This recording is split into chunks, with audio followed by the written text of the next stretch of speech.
नमस्कार, फिर पैसा बोलता है में आपका स्वागत है। मैं आनंद श्रीनिवासन। आज विष्णु छुट्टी पे हैं। विष्णु के बदले में मेरा भाई भी सवाल अंग्रेजी में पूछेंगे। मैं जवाब हिंदी में दूंगा। Yes, Anand. This whole thing of what happened with the Fed in this meeting on Friday, why is it such a big hoo-ha over this? तो फेड का एनुअल मीटिंग अमेरिका की एक रिट्रीट में होती है। वो रिट्रीट का नाम है जैक्सन होल। वो जैक्सन होल में जेरोम पॉल का आखिरी मीटिंग है, क्योंकि ट्रंप ने बोल दिया है कि अगला चीफ जेरोम पॉल नहीं होंगे। सो अगले साल इस महीने जब मीटिंग होता है तो कोई और फेडरल रिजर्व चीफ होगा, और इसीलिए इम्पोर्टेंट है कि इकोनॉमी के बारे में उनका क्या ख्याल है, हमें पता लग सकता है। मैंने तो स्पीच फुल नहीं पढ़ा है, लेकिन जो न्यूज़ आए हैं इसमें मैंने पढ़ा कि जेरोम पोल समझते हैं कि इकोनॉमी की बैलेंस शिफ्ट हो रही है। फेड का दो मैंडेट्स हैं, एक इन्फ्लेशन को इविल कील पे रखना और दूसरा लेबर मार्केट को देखना। तो इसमें क्या बात है कि लेबर मार्केट में बहुत वीकनेस है। तो उन्होंने कहा है कि लेबर मार्केट उनको ये संकेत दे रही है कि अमेरिका की जो इकोनॉमी है वो मुश्किल घड़ी से गुजर रही है और वे सितंबर में रेट कट करेंगे।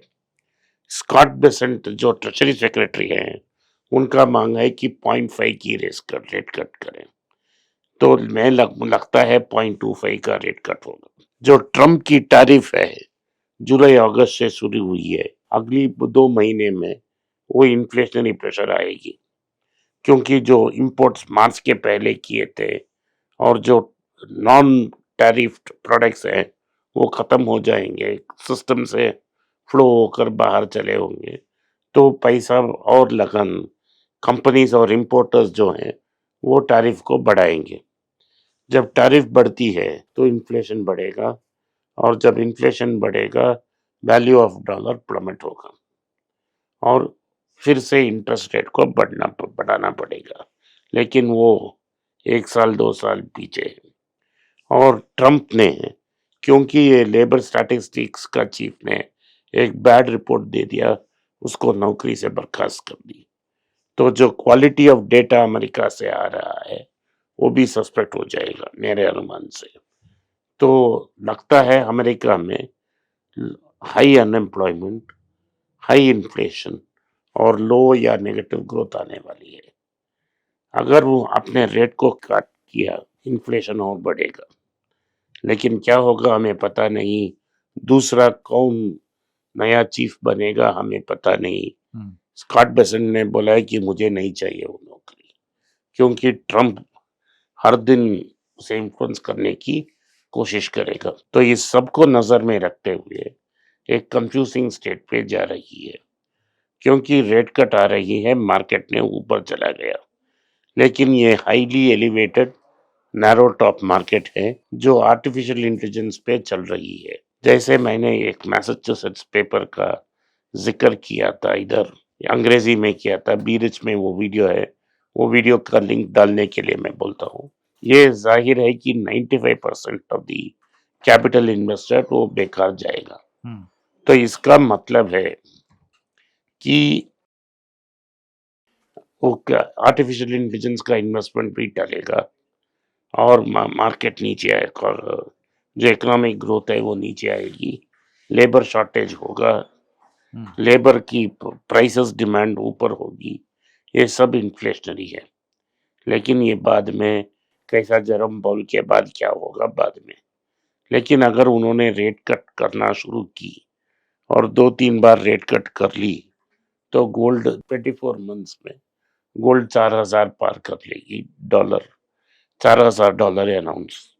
इसका मतलब है जो रुपया अभी 22 कैरेट 10,200 है, वो लगभग 1100-750 11,750 टू 12,000 तक जा सकती है।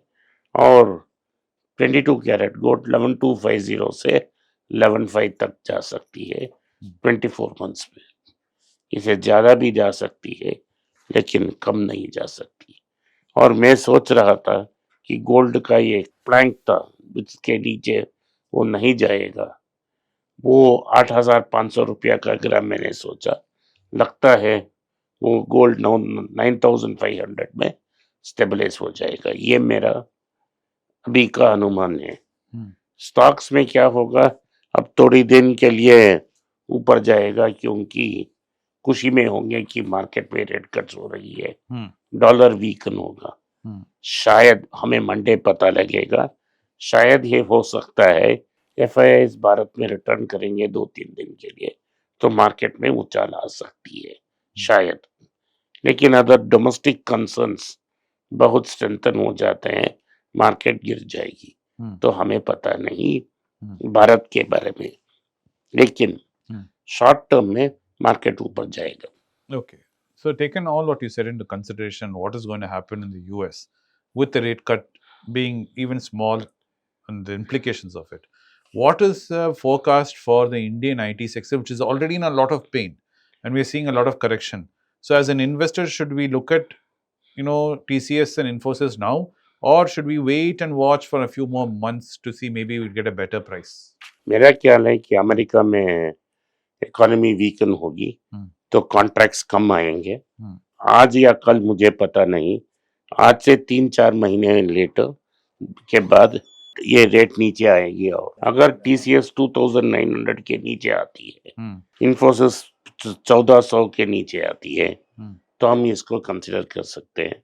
उसी समय विप्रो और एचसीएल को भी आप कंसिडर कर सकते हो। लेकिन अगर आप 5 साल के लिए होल्ड कर रहे हैं, क्योंकि आपको अमेरिका की एंटायर लाइफ साइकिल को वेट करना चाहिए।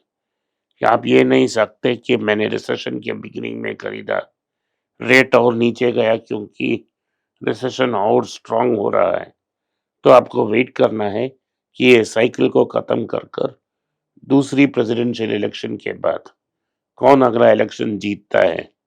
अगर बर्नी सैंडर्स जीत गया तो और मुसीबत चले जाएगा।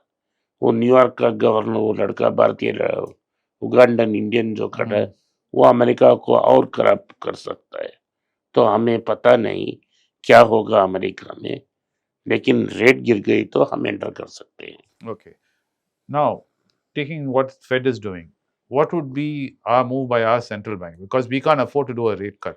Will we be forced to follow another rate cut? No, हमारा तो रेट कट लगभग 1% के ऊपर हो गया है, तो हम रेट कट नहीं कर सकते।